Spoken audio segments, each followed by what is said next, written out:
This is our accelerator, and that's where we're going to have to start at because you got to feed the machine first.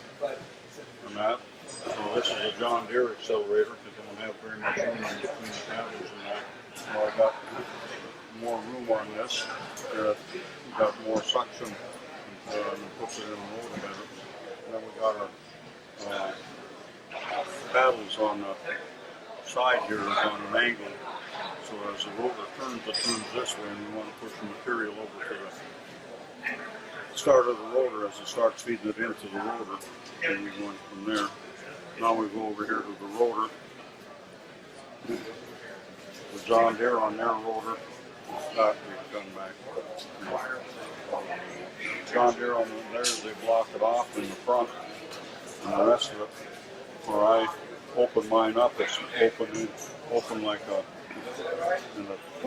mouth, and it takes the material in. You can see the wire right in here. You're pushing it down, trying to get it through, where I'll suck mine in and it'll go right in through there.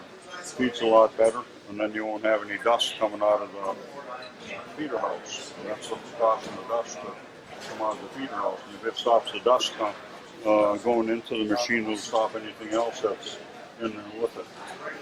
And then from there, we go to the main part of the rotor.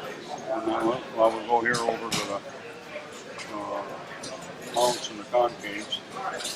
My mounts are made at a 45-degree angle, and then I set the bar back so the material will hit the concave before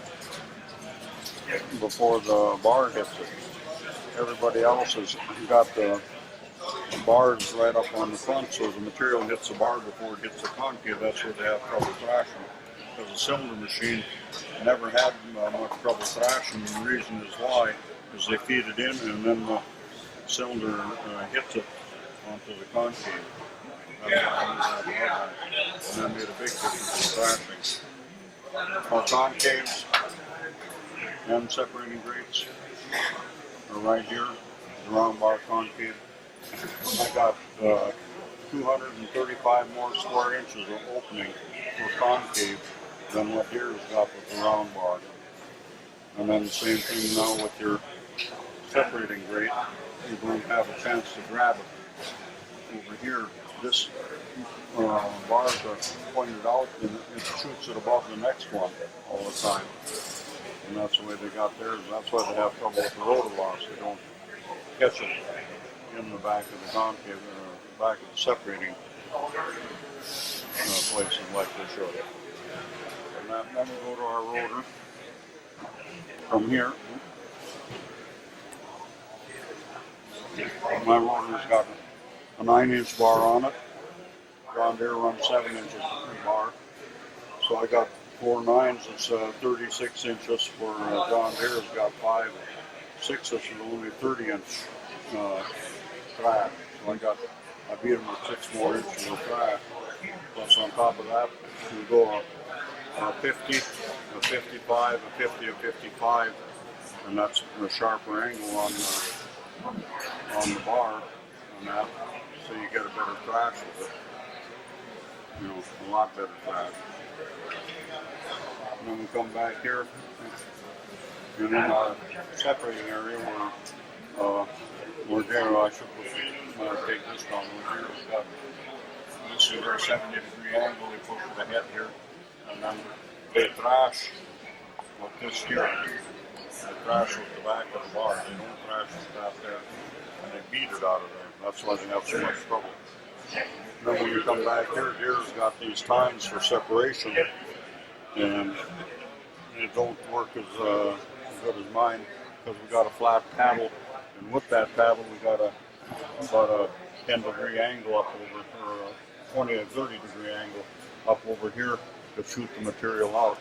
On a rotor, you got to have all the material on the outside to make it work. If it's against your drum and the rest of it, it'll never work because it never gets separated. And then we got ours so we can set them faster or slower. Wheat and small seeds and that, we run these fast. The first 2 and then the last 2 are straight. when you get in the corn, we run them usually straight on that, so you get a better separation. Keeps it in there a little longer and gets better separation.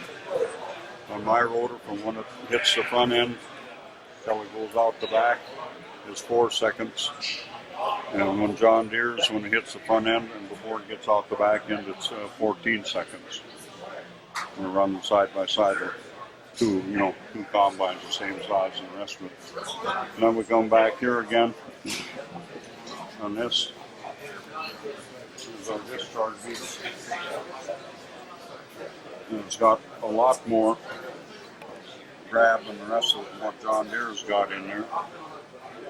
Plus on top of that, on the left-hand side of the machine, we've got these pointed at an angle, and they're smooth, and the reason is that because we kick it over to the right-hand side, so it comes out the chopper, and it comes out evenly. You got an even spread behind it. Because the no-till guys were the ones that were complaining they get that roof on that one side where the rotor's running, and this takes care of that.